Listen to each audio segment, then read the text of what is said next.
Hey Matt, just giving you a quick video tutorial on your walk animation that you have over here.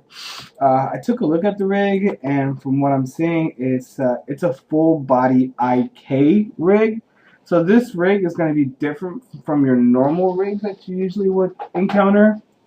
Now, what a full body IK rig is essentially when you select a marker and you were to translate, let's say, the foot over here, and you drag this down, it's going to affect the rest of the whole body, as you can see how I'm doing right here. So either if you're selecting the feet or the wrists, and you just hyperextend that, you can just see that it's going to pull the whole body along with it.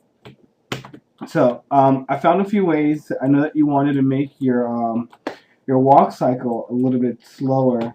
So I found one way to do that, and one way to do that is actually to hide all of your geometry, and then you're gonna go to Window, Animation Editors, and you're gonna click on Graph Editor.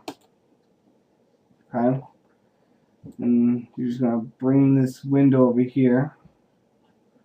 Actually, first, before we actually move to that one, actually let's go to the window and hypergraph hierarchy.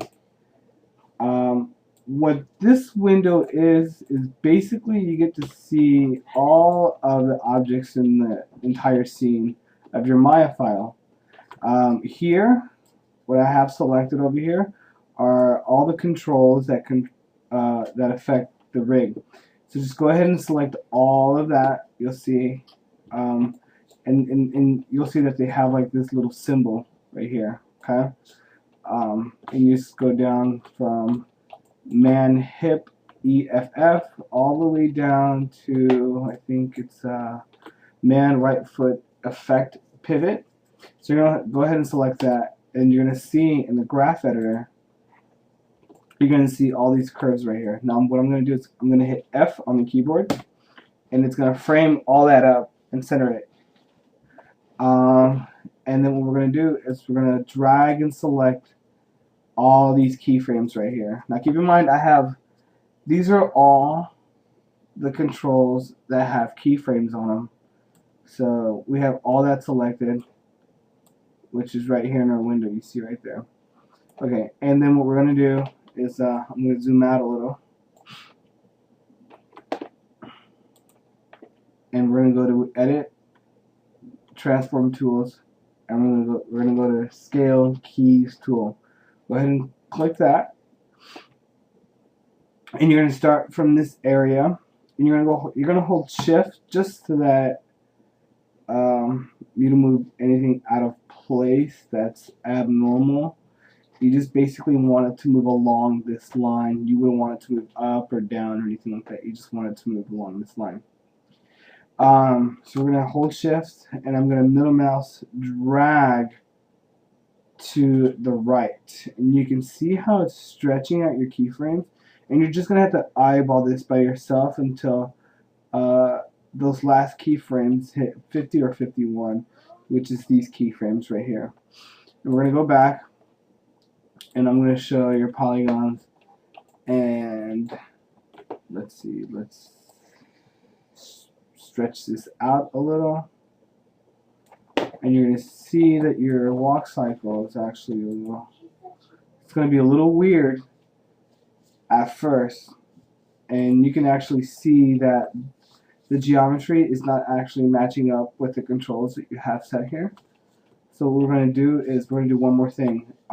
Since we still have all these controls selected, we can go to the channel box editor. Go ahead and click on that, and you're going to see your translate, rotate, and scale show up. Now this part right here is what's going to help you. You're going to see reach translation and reach rotation. And right now the value is set to 0, so what you want to set that at is 1. So the only values these inherit is 0 to 1, so we're just going to hit 1, and see now you can see that your animation is now lining up with the rest of the controls. So we're going to go ahead and move back restart the animation, and go ahead and hit play. And you can actually see that your walk cycle is taking twice as long, which is what the effect that you wanted. And it's okay. So that's one way to stretch out your animation, is to, again, I know earlier I told you to just hide all the polygons and just drag and select.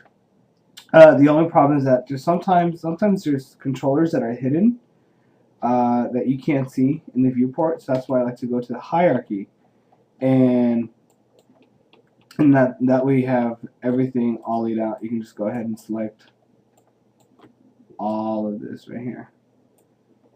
Yeah, and these are all your controllers again. So in the hierarchy, you basically have all of the objects that exist in your scene all in one window right here. So that's one way of stretching your animation. Let me frame that up one more time. And there you go. And next I'm going to show you, I know you wanted to make your animation walk in place. And in the next video, that's what I'm going to show you.